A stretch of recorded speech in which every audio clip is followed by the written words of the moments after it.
on this particular racetrack, and everyone has to deal with it, so I don't see how it's a problem. If one guy had to dodge it and the rest of them went around, it'd be different. But we all got to deal with it all day long.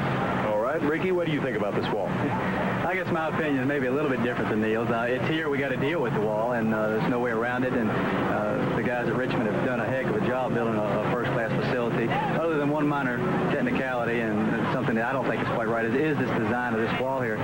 They've done everything they could for this weekend to make it as safe as they can by putting these crash barriers on it, which definitely would help instead of running head-on into this concrete wall.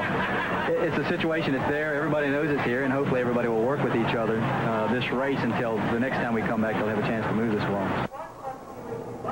Well, there's more than just speculation based on testing and practice. We had a real test case out here yesterday. The NASCAR Grand National cars ran the Commonwealth 200. And this will give you some perspective of what we may see today. Let's go to our first Goodyear Racing update with Bob Richards. Thanks, Ken. As you mentioned, yesterday we saw the first ever action on this brand new 3/4-mile tri-oval. The event, as you mentioned, the Commonwealth 200 for the Grand National cars. Now, the lineup for this one was packed with Winston Cup stars hungry for track time that hopefully was going to help them out this afternoon.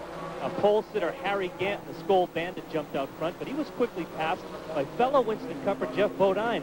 Bodine soon fell off the pace, though, suffering tire problems and later mechanical troubles that knocked him right out of the race.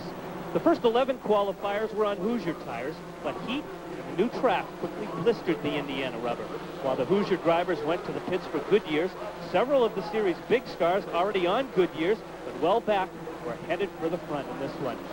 Number 84, Mark Martin, was the first to get there from the 12th starting spot. Then came defending series champ Larry Pearson in the number 21, who started 26, but eventually took the point. Pre-race concerns that the new Richmond track would be a one-line racetrack were quickly put to rest by lots of 2- and 3-wide racing. Now, pole sitter Gant fell nearly 2 laps behind when he made a 4-time stop for Goodyears, but that decision really paid off for him in the late going. On the next to last restart, Harry was at the head of the line on the tail end of the lead lap. He drove away from Pearson, then got a big break when Tommy Houston stalled on the track and brought out one last caution. That's all he needed. Harry was just 6 car lengths behind leader Pearson on the final green, and he quickly overcame that gap. With 6 laps to go, Harry dipped to the inside and motored around the series champ, then drove away handily to claim his 2nd straight Grand National win. Sure I could pass Larry Pearson there or not. He was running awful strong. And, you know, we got, I think my tires, by me putting 4 tires on, his sort of give away the last few laps of the race. And that is it for this Goodyear update. We'll have updates from the Indy cars who are racing in Elkhart Lake, Wisconsin this afternoon, and also results from the Italian Grand Prix a little bit later on. But now, let's go to Dave Despain. All those Winston Cup drivers raced yesterday in part to get track time and primarily to learn what the tires were going to do, and here's what they learned. This is a Hoosier that ran 40 laps. It's horribly blistered, completely shot. This is a Goodyear that ran 40 laps. It's not worn nearly as badly, but it's not as fast. What the guys learned, make a wholesale rush to Goodyear. One thing we know, a lot of people are going to wear out tires today. 6 of the top 10 have changed tires and thus gone to the back. The hardest chargers will wear out the tires the most. Now, the True Value Hardware people are going to reward the hard chargers in this race. $1,500 to the guy who tops the points. 5 points to lead a lap, 4 for second, 3 for third, so on down. Bill Elliott leads in the race for the $50,000 year-end hard charger award. We'll clock the fastest laps with our Timex Speed Track computers, and we'll post the names of the guys who turn those laps right up here. Quickest lap by Davey Allison in qualifying. Whoever turns the fastest lap of the race gets a new Timex Speed Track for everybody on their pit crew. It's neat. You program in the track length, clock a lap, and it automatically gives you the speed.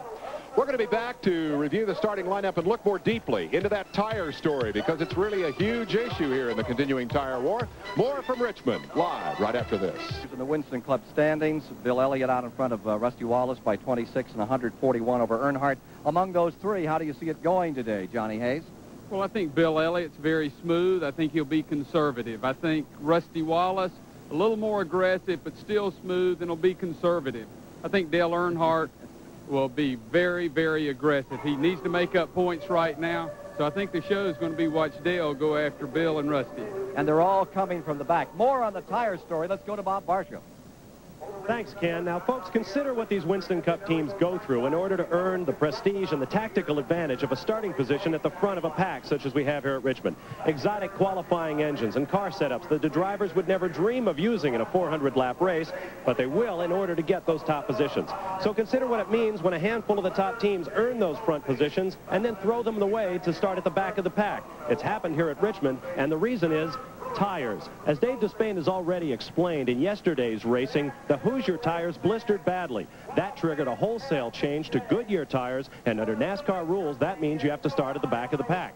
Points leader Bill Elliott, Rusty Wallace, Dale Earnhardt, Jeff Bodine, Darrell Waltrip have all bit the bullet and gone to the back of the pack, where they will start for today's race and have to make their way through the field of 36. One guy, however, did not make the change from Hoosier to Goodyear. He sits on the pole for today's race, and my pit road colleague Jerry Garrett is with him now. Thanks, Bob. We're down here with Davey Allison on the pole. And, Davey, we wonder if you know something about the Hoosiers that some of the guys that switched didn't know, or do you feel like a sitting duck up here in front?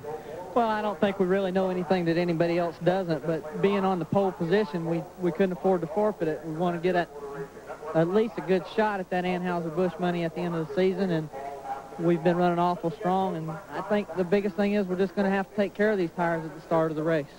Will you change brands on the first pit stop?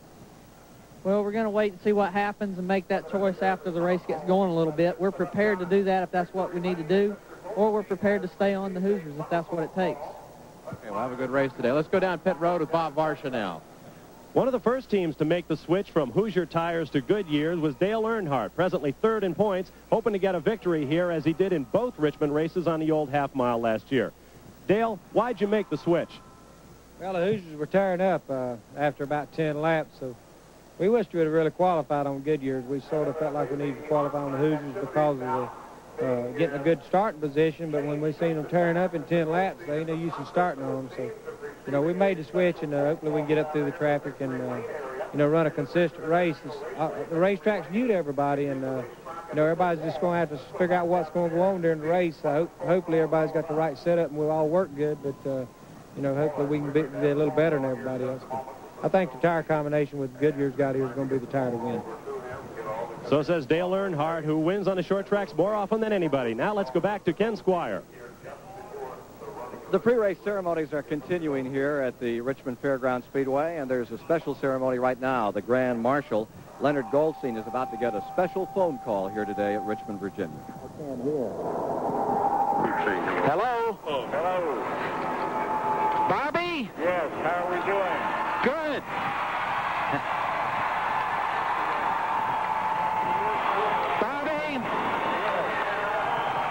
Bobby? Yes, I'm standing here with all your race fans and the governor of Virginia, and we all want to know how you are. well, I'm doing real good. I'm really glad to hear from all the folks at Miller and all my fans, especially those in Richmond, and I'm doing real good.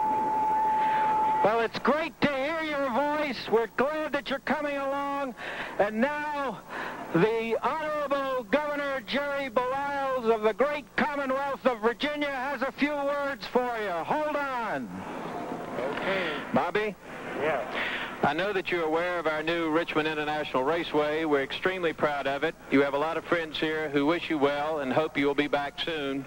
Do you have any special words you'd like to say? Well, yes, I do. Gentlemen, start your engines. Thank you, Bobby. Good luck to you.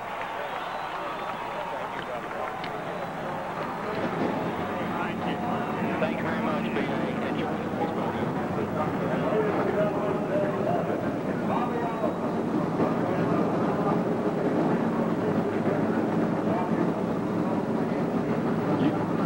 You see Davey Allison, having heard the command from his injured father, Bobby, back in Birmingham in the Rehabilitation Center. What a moment. Bobby Allison back, in voice at least, giving the command to fire the engines. and on the pole sits his son, Davey. The engines have come to life here, and the brand new 3/4 mile Richmond International Raceway is about to get its baptism by fire as the Winston Cup superstars prepare to roll out and answer a tremendous number of questions here in the next 3 hours. The distance is 400 laps at 3/4 mile. That is a 300-mile race. Ernie Irvan has as much experience here as Richard Petty. Let's meet all the stars. Ken Squire has the starting lineup. On this 3/4